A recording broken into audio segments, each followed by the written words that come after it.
Sorry, Genesis. There's no way I can pay for the damages. I'm only a housewife. I never have any money. I don't have any savings and I don't even work part-time. And my husband is away overseas on business. I can't ask him anyway. He doesn't know about the accident and I don't want him to find out. He'll be furious with me and he might even divorce me. You don't understand how hard this is for me. Yeah, but you crashed into my house. You should be showing more remorse. I mean, you totally destroyed a brand new house. We just moved in last week, and we spent all our savings on it. It was our dream home, and you ruined it. It's a miracle no one was killed. Oh, come on. That's an exaggeration. It's not like you can't live in it anymore. It's just a little damage. Nothing that can't be fixed. You're making a big deal out of nothing. What are you talking about? There is an enormous hole in the living room wall. Who the hell is going to live in a house like that? It's not safe and comfortable. The whole structure could collapse at any moment. And what about the weather? It's winter and it's freezing outside. How are we supposed to keep warm with a gaping hole in our house? And what about the security? Anyone could just walk in and rob us or harm us. We're not safe in our own home anymore. Can't you just live upstairs? When I was in high school, my friend's house caught on fire. They couldn't afford to fix it, so they just boarded up the hallway and lived in the non-burnt part. Problem solved. They just adapted to their situation and made the best of it. You should do the same thing. Just live upstairs and forget about the downstairs. It's not that hard. What? I'm not going to just live upstairs. It's not a solution. It's a nightmare. We paid for this house. We deserve to live in this house. We're not going to give up on our dream home because of your mistake. Okay. I've got a solution. I'll take the house off your hands. I'm good at the old DIY. I'll do all the repairs myself. I bet you I'll do a better job of it than the building company you used. They never give it a loving touch. You'll see. It'll be better than before in no time. So where are we supposed to live? There are plenty of rooms to rent down by the docks. They used to house the families of the dock workers before the shipping companies all unionized and collapsed when they couldn't afford the demands of the workers. There are some great deals down there. You'll find somewhere. And it's your place we're talking about. You'll figure it out. You're the one who caused all this when you drove your damn car through my living room. You saying that doesn't change the fact that I can't pay for the repairs and you don't want to put a little effort in and live upstairs. My company went bankrupt last year and I've been a penniless housewife ever since. I couldn't pay for anything even if I wanted to. And it's your fault for not having insurance. What were you thinking? Someone could lose control of their vehicle and slam straight into your house. Without insurance, you'd be screwed. That's exactly what happened. Ugh, exactly right. What were you thinking not having insurance? I think you've learned a valuable lesson here. No, if you'd had third-party insurance, we wouldn't be in this mess. Don't you go try to blame me for this. Next, you'll be saying it's my fault for building a house right where you lost control. Good point, that. You have to pay for the damages. It's only fair. 200,000? You think I have that kind of money lying around? You must be joking. That nice policeman told you as much, right? You can't force someone out of bankruptcy. As I told you, I'm a housewife. There's no way I can pay $200,000. I feel sorry for you, but you're just gonna have to give up. You've had bad luck. It sometimes happens. Can't you get your husband to lend you the money? Or your parents? You can't just leave us with a gaping hole in the front of our house. The cold and the safety issues go without saying, but it also looks horrendous. Surely you can find a way to make this right.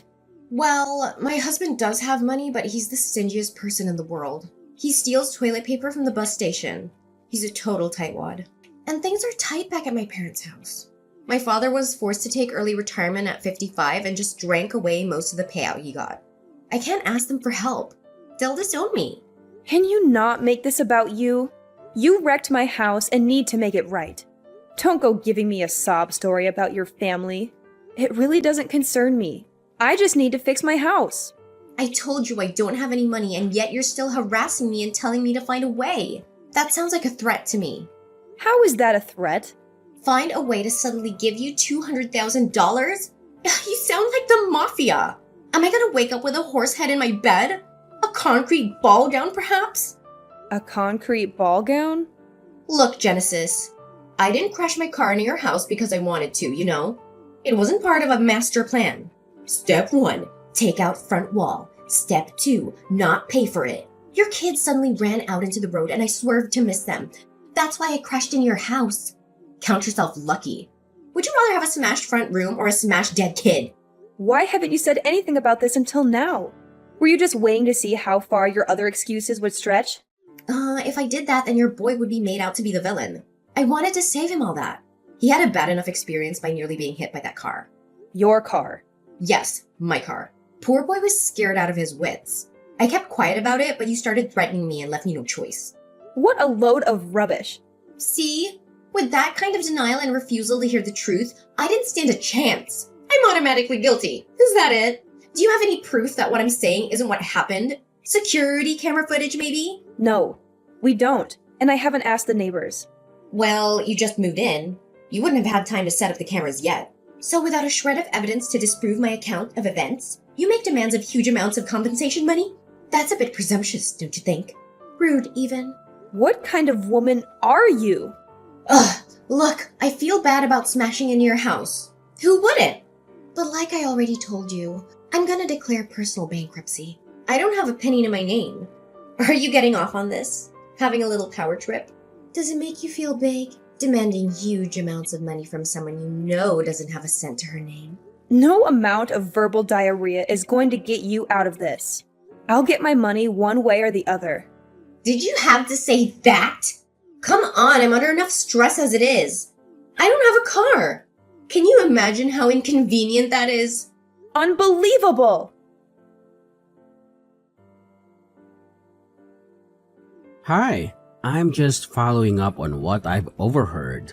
Did my wife crash her car into your house? I can't believe she would do something like that. She's always been a careful driver. What happened exactly? Yes, she did. And she also said she declared personal bankruptcy recently, and there was no way she could pay for the repairs. I've just had that exact conversation with her. She claims that she has no money, and that asking you or her parents for even a loan is out of the question. She said she doesn't want to bother you with her problems, and that you have enough to deal with. So, we have a massive hole where the living room wall used to be, and no means of repairing it before winter comes. We're stuck in this situation because of her recklessness and irresponsibility. I'm so sorry for what happened. I had no idea she was in such a bad financial situation. She never told me anything about it. She always seemed happy and content with our life. I don't understand why she would lie to me and hide things from me.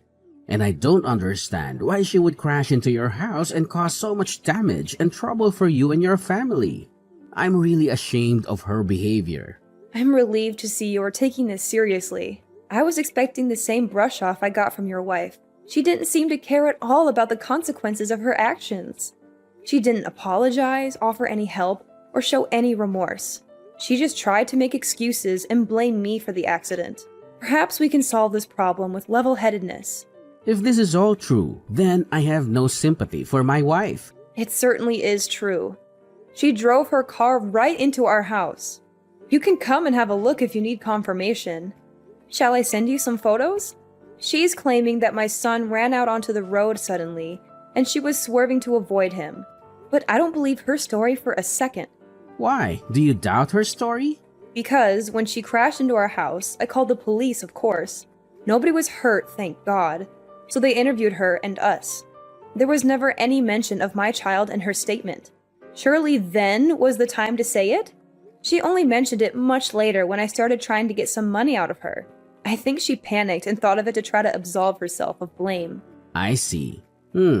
Well, yeah. If she only thought to mention it after giving her statement to the police, then it does lack credibility. Well, don't you worry.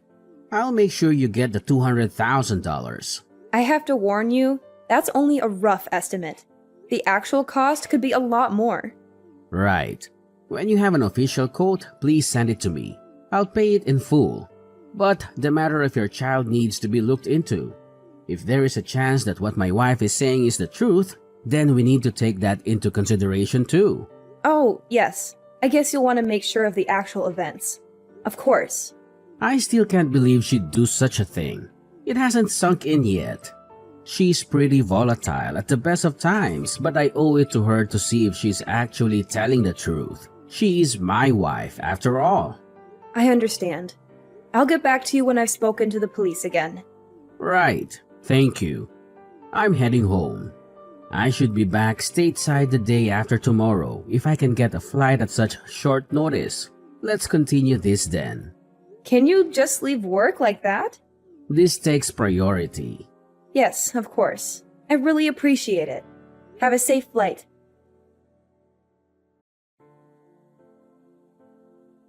Hey, how long were you planning on ringing my doorbell? If you ring and no one comes through the door, that should tell you no one is home. It's common sense. Anyway, I've disconnected it. I know you're in there, so just open the door already. You'll regret not talking to me. There you go, threatening me again. Who's out there with you? Some of your Sicilian friends? I'll regret opening the door. I've already told you I'm insolvent. I can't even pay for my car to be fixed. I forbid you to declare bankruptcy. What's the sudden change of attitude? Who is this? This is your husband, Charles. What? Where are you? I thought you weren't coming back for another few months. I heard about what happened and dropped everything. You've really gone and done it this time. What the hell were you thinking? Did you think you'd get away with it? Hang on a second. That's not what happened at all.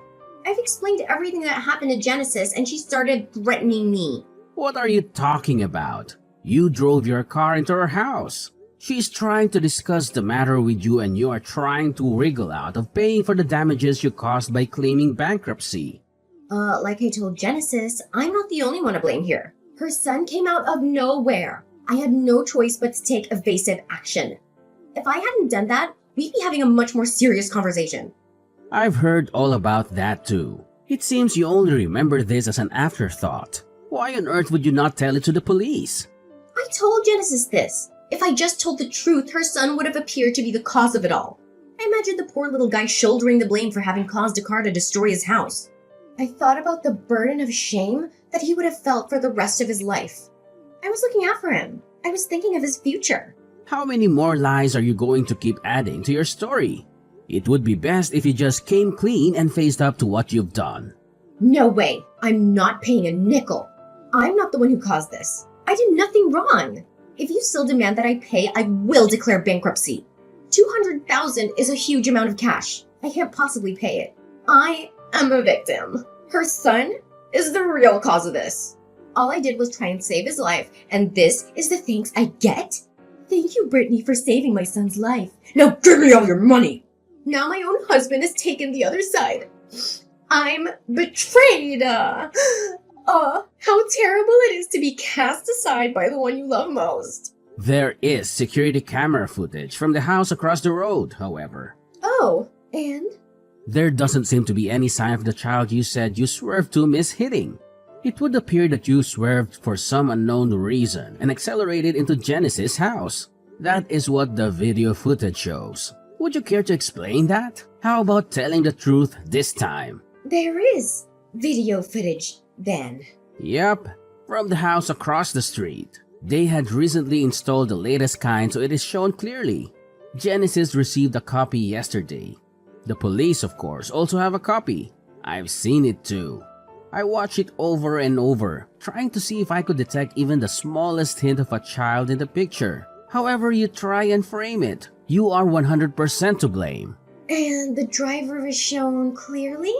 Yes, it is you without a doubt. You might have gotten lucky with one of those old grainy black and white cameras people used to use, but this was broad daylight and the video was 4K quality. I could even see the top of your snake tattoo that comes up the side of your neck. And the final nail in the coffin?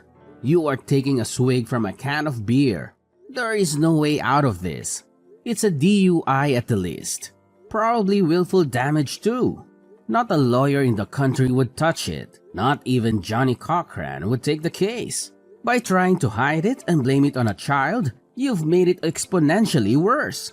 Did you think you'd get lucky and be able to blame Genesis' son and get away with not paying anything? Wait, maybe I'm remembering it wrong. Maybe I just thought I saw a kid come flying out in front of me. But it's nowhere near a DUI. I was thirsty. All there was in the fridge was a beer, so I took it. A single beer. I spoke to the police right after it happened and they didn't breath test me. What does that tell you? So what are you trying to say? You know there are laws in this state forbidding open alcoholic drinks in vehicles. You were drunk and drove into someone's house. Somehow, getting lucky that no one was in the living room, you are caught on camera drinking a beer and you would still try to get out of paying reparations? I'm astounded. I mean, I knew you were a little crazy, but I always found that unpredictable part of you fun. But you seem to be able to add lie upon lie without the slightest feeling of guilt. I'm sorry. I was lonely with you being away. Lonely? So who was the man in the passenger seat? Yes, Brittany. I saw him in the video. Oh, that's in there too, huh? I guess I should complain then. You think? This should have all been told to the police when they first arrive on the scene. You've tried to cover it up with all your lies. I was overseas, away from my family, trying to satisfy my boss in order to get a promotion, and all the while you were off drinking and driving into people's houses and having an affair? Wait, I repent. I've seen the error of my ways. I'll never do it again. I throw myself on your mercy. Forgive me. I was lonely on my own. You'd have done the same thing. I'm not a monster. I won't divorce you right away. For a start, you are now indebted to me to the tune of $200,000 to be paid as soon as your first paycheck arrives. First paycheck? You know I don't have a job. The first day of the rest of your life starts today. Get to work. First, you'll need a job, but I have taken care of it. And until it is all paid back in full, I'll be watching your every move. And I've enlisted the help of your father too. My father? Why did you go and do that for? He'll disown me. This is the end. He's been very helpful. He's going to introduce you to a friend of his who owns a factory. You can start there on Monday. See, I've taken care of it. I have done my best to clean up this mess you've gotten yourself into. A factory? What do I know about working in a factory? I've been a housewife for the last 10 years and suddenly you want me to work in a factory? What, is it a clothing factory? I don't know how to make clothes. No, nothing as glamorous as that. It's a sardine cannery.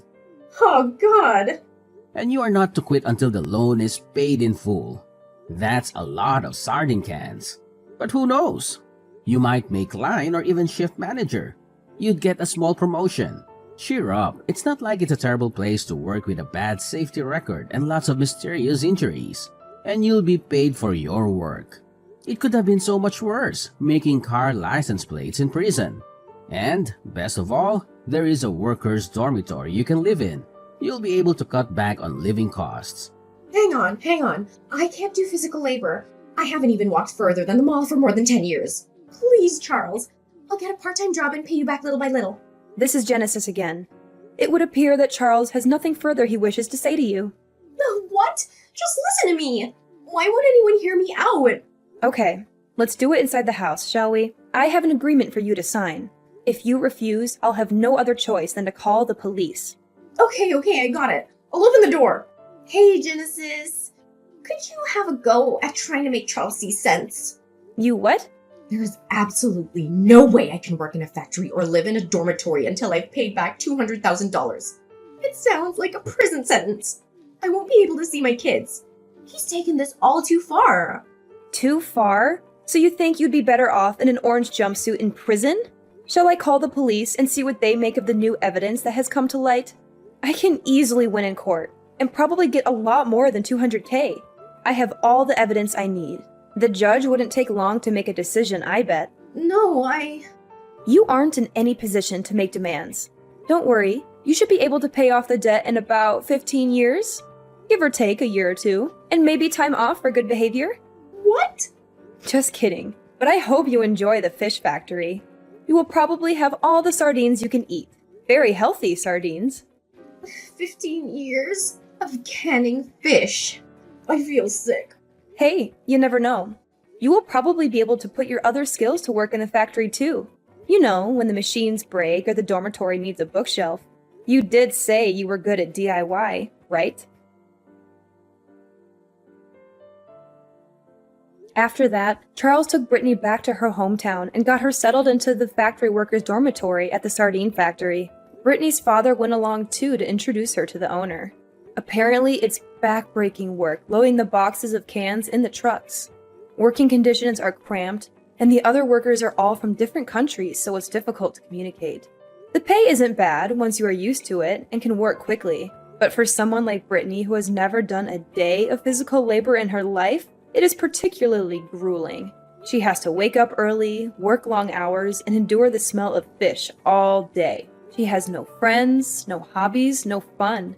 She has nothing but regret and remorse for what she did. I think she'll get used to it, even if it takes a few more months. She has, however, finally taken responsibility for what she did. She is focused now on paying back the money as quickly as she can. And the best outcome of all? Charles gave us the money we needed, and our house now has its living room wall again. And just in case, I've insured the house against further incidents like this. I've also invested in a tough fence, capable of at least slowing down any out-of-control car. It was a horrible experience, dealing with a selfish liar, but I've learned a lot from it. And everything is pretty much back to normal. For me and my family, I mean, not Brittany. But she has all the time in the world to think about it. Well, 15 years, give or take. She has to live with the consequences of her actions, while we can move on with our lives.